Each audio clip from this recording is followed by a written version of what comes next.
হে everyone, তোমরা সবাই কেমন আছো? আমি কিন্তু বেশ ভালোই আছি। আমি এদিকে রেডি হয়েছি, বাবার বাড়ি যাব। একাই যাচ্ছি, ছেলে ও বরমশাই বাড়িতে রয়েছে, বাবা ও মাও রয়েছে।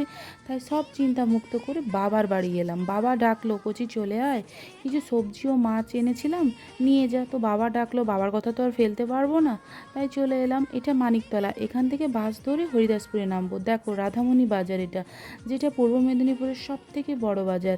এখানে আসতে 45 মিনিট টাইম লাগে। তো এসে গেছি। জ্যান্ত শিঙি মাছ ও কিছু সবজি রয়েছে, আরও 3-4 রকমের মাছ ছিল। তারপর দুপুরে লাঞ্চ করে ঘুমিয়েছিলাম। হঠাৎ দেখছি কত হনুমান এসেছে। মন্দিরে তুলসী পাতা গাছ ছিল, প্রায় ছোট বড় করে 12টা হনুমান ছিল। এদিকে বাড়ি আসার টাইম হয়ে গেছে, তার জন্য রেডি হয়ে নিয়েছি। বাইরে কিন্তু বৃষ্টি পড়ছে, তো দুটো ব্যাগ হয়েছিল, সবজির ব্যাগ আর মাছের ব্যাগ। তারপরে বাসে করে বাড়ি চলে আসলাম। এরপরে কিন্তু আমাকে রান্না করতে হবে, তার জন্য আমি ড্রেস চেঞ্জ করব।